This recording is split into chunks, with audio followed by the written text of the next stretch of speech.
le début de la Grogne est parti de l'Occitanie parce que voilà, c'est des petites structures familiales.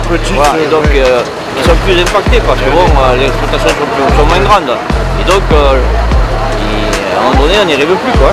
Ouais.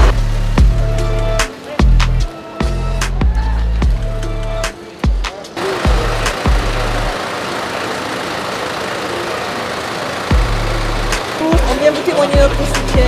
Voilà. Nous, il y a un ras-le-bol global de la suradministration, de toutes les règles qu'on nous demande.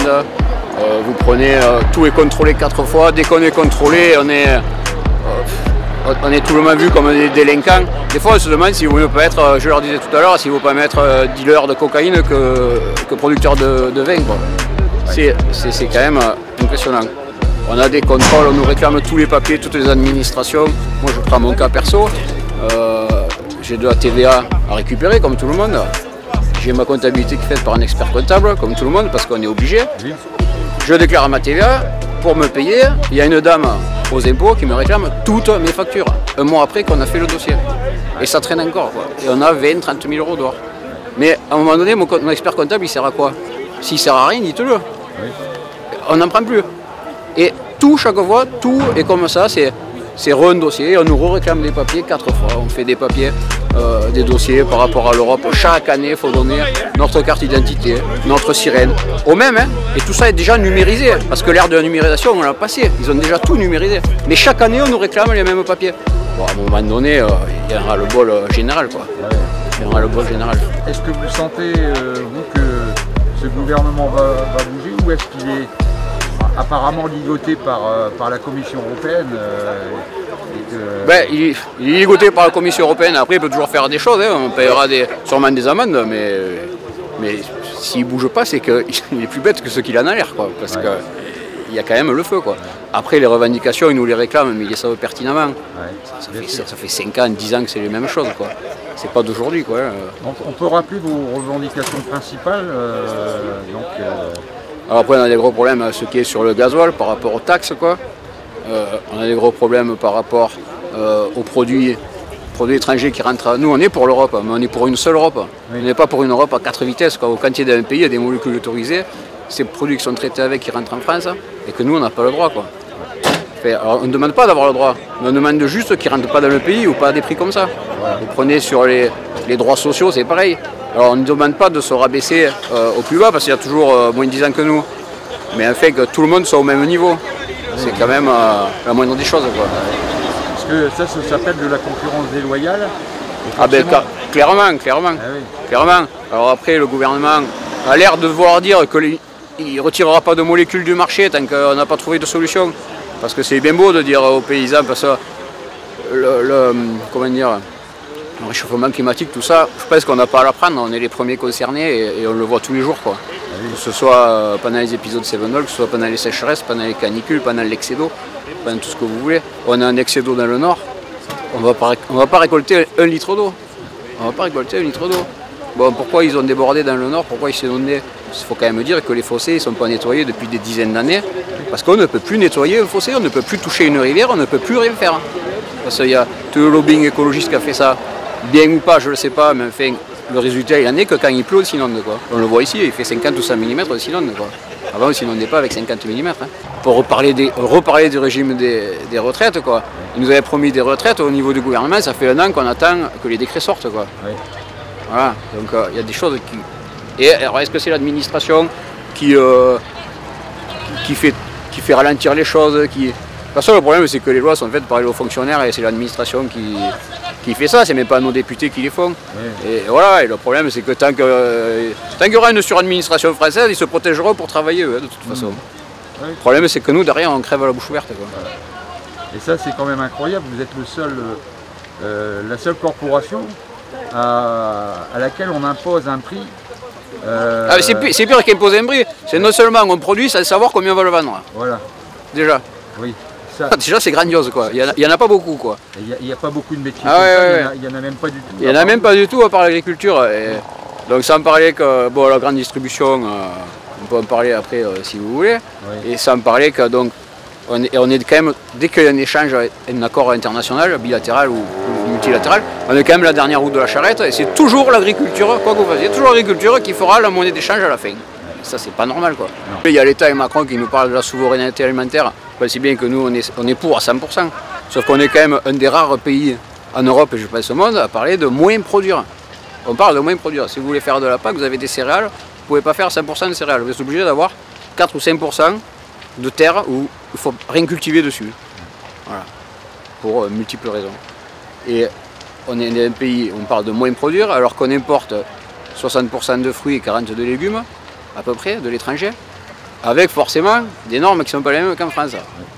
Et en France, on est en crise. C'est quand même dingue, quoi. Ouais. Après, vous prenez le poulet, tout le monde en parle. Les premiers importateurs de poulet, vous en avez l'Ukraine, la Thaïlande et le Brésil. C'est bien que les conditions de production en Thaïlande ou en Ukraine, ce ne sont pas les mêmes qu'en Europe. En France, alors en plus, on a quand même une agriculture familiale avec... Il y en a qui vont démentir, mais ce n'est pas des fermes industrielles qu'on a, quoi. C'est de la qualité. Il y a énormément de petites entreprises familiales, quoi. En Ukraine, c'est des 100 000 poulets, des millions de poulets. Les fermes aux 1000 vaches, il y en a tous les 4 coins de rue. Les fermes céréalières, c'est 5000 hectares, quoi. En France, personne n'a ça. Donc, et tout ça arrive sur le même marché avec des conditions moindres que nous.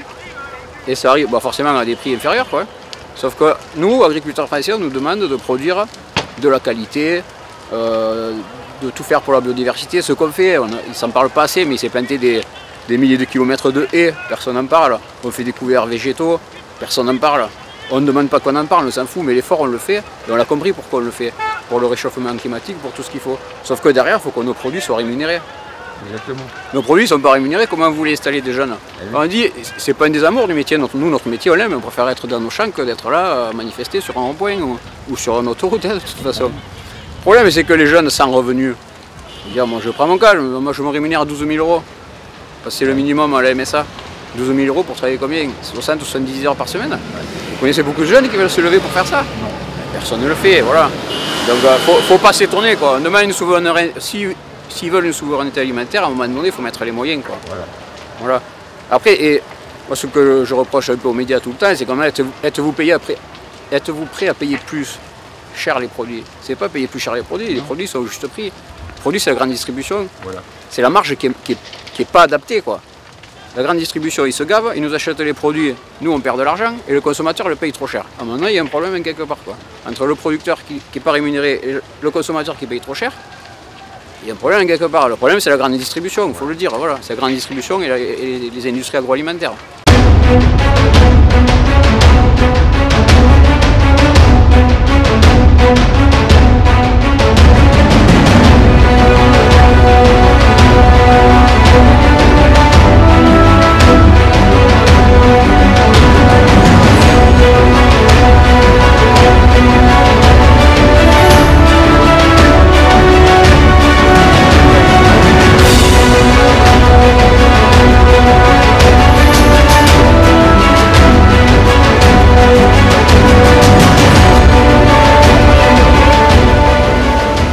Et bonjour, voilà, moi je suis agriculteur, maraîcher principalement, voilà, en bio.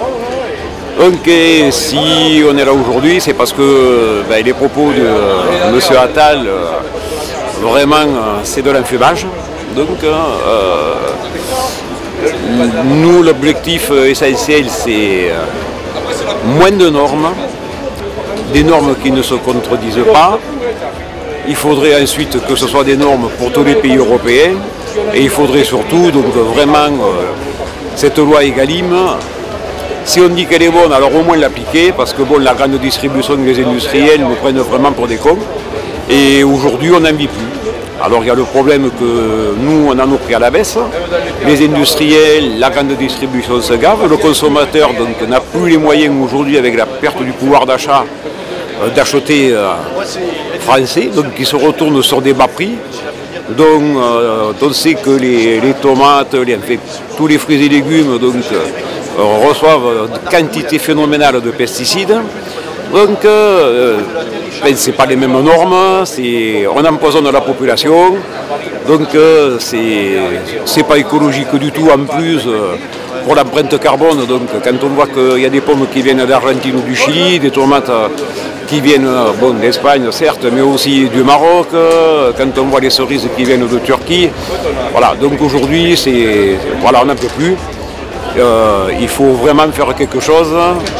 Moi je ne suis pas syndiqué, je vais arriver à la retraite, mais je suis là parce que c'est pour les jeunes, c'est pour tout le monde. On en a ras le bol. Aujourd'hui, il faut vraiment qu'on arrive un peu à nos fins. Il faut que les jeunes, et comme nous, qu'on puisse vivre de notre métier, alors qu'à l'heure actuelle, on n'en vit pas.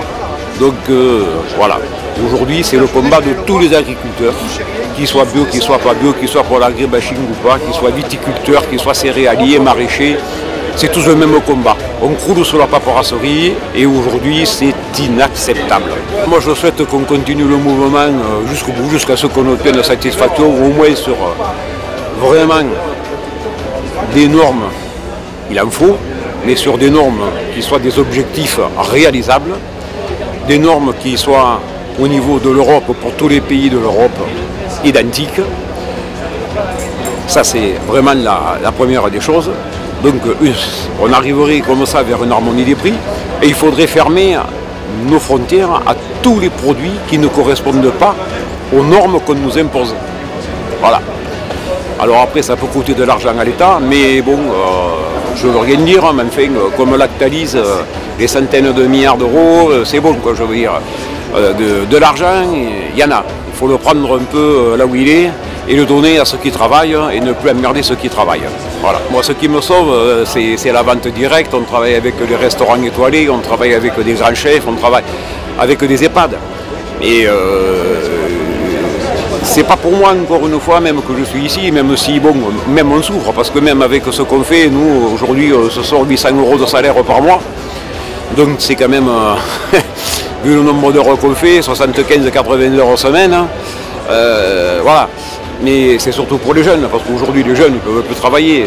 Faire travailler, dire à un jeune tu vas travailler 70-80 heures semaine pour peut-être 0 € ou allez, au grand maximum 1000 €, c'est pas tenable, c'est pas faisable, c'est pas jouable. On ne peut plus, ça ne peut plus durer. Et tu me disais l'autre jour au téléphone que tu avais souvent des contrôles sur ton exploitation. Ah oui, on a des contrôles. Bon, quand on parle de la simplification administrative, comme hier, là, M. Attal, ils viennent de pondre une nouvelle loi. Pour nous, en bio, on est obligé de faire la déclaration PAC en double, donc sur 2 sites tout à fait différents. Un sur le qui s'appelle Certibio et l'autre sur le Télépac. Voilà, donc c'est le double de travail pour avoir droit à la prime PAC. Alors, bon, quand il nous parle de simplification, il multiplie par 2 les problèmes. Voilà.